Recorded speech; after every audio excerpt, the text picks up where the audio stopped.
We're going to be doing an installation video using the FITCAM X dashcam, which I've got installed here. This is for the BMW 3 Series, the F30 model. But first, we're going to show you the unboxing video to see what content you get inside the box. And then we'll move on to the installation video. And after that, we'll show you the quality of the footage captured while driving. I'll put the segments down below, so you can, if you want to skip two different bits. The presentation of the FITCAM X dashcam box is very elegant and professional looking. We'll open it up and let's see what's inside. As you can see, there's two boxes. In the accessories box, there's a trim removal tool to open up the mirror housing trim and an adapter for the SD card to plug into the computer to save any recordings. You have the support card and the user manual. Onto the dashcam box. The camera itself replaces the original mirror housing. The design is very stealthy, so it will be hard to spot when looking from the outside of the car. There's a slot to slot the SD card in. Inside the housing, you get the cables for the rear camera and the plugs that goes into the sensors to power up the camera. If you have opted for the rear facing camera like I have, in the bag you get mounting clips for the long cable and it plugs straight into the connector. You want to tuck the mirror down a bit so you can get access in there, and then get the pry tool that came in the accessories box and then just wedge it in. You see the seam line in the middle? We'll wedge it in here, crack it open, and that's opened. What I'm going to do is put it apart. That's it. You'll see the connection. We're going to be using that back one to connect to the camera, which pulls the camera when the car turns on. I've moved the mirror out of the way so I can see better. So there's a red cable from the camera, which will be plugged into there, and this cable will get plugged into this bit. It's just so you can pull it out just like that. This gets plugged into, open it this way,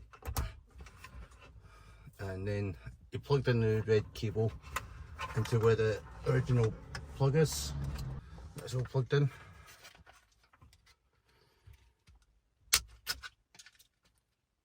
I know you get one of these cable clips, tidy up the cables, but we're not going to use them, because what we're going to do is we're going to tuck all the wires under the headlining, pull it around under the rubber seal, then straight up to the back. I'm going to plug this in first, and then we will feed the wires through the headlining. In fact, I think I'm going to put this on, so I need to remember to take off the lens protector. Right, we'll put this on, then we'll feed the cables all the way round to the back.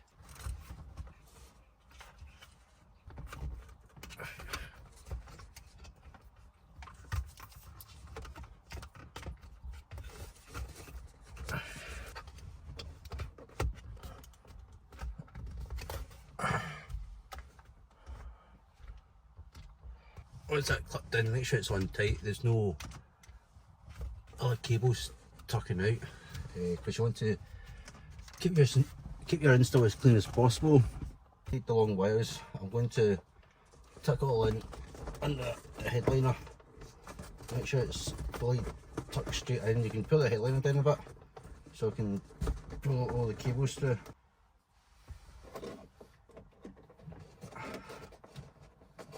On the pillar trim, you just push it through.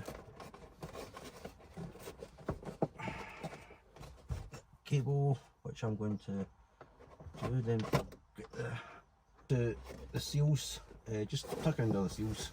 That's what I'm going to do, because the rubber seals, that will just hold it into place. On the pillar trim, we're going to, you can see the black cable shown there, so we're going to get a trim removal tool and just tuck in the cables.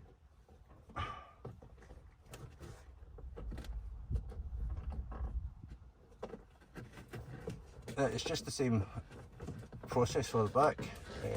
Tucking into the rubber steel once all the cables tucked in behind here.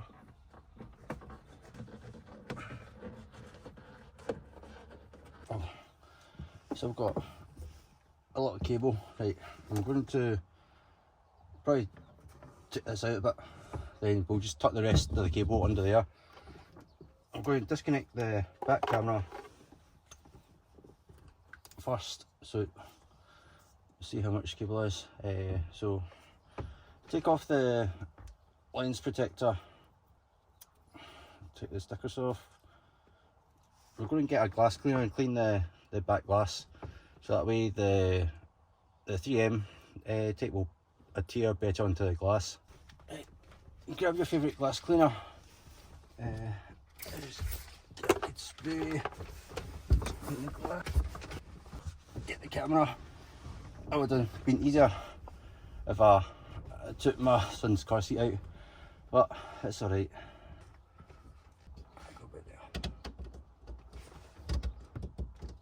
So once that's on, connect the camera back up and then we'll tuck in the rest of the wire.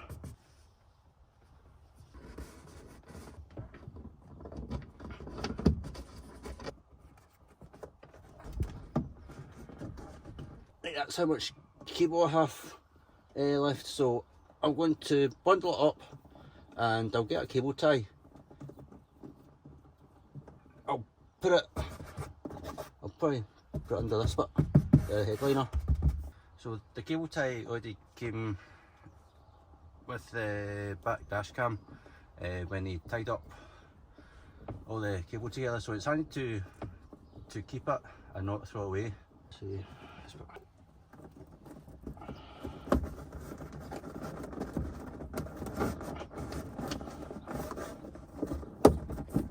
that's how simple the install is. You can't see any cables showing through.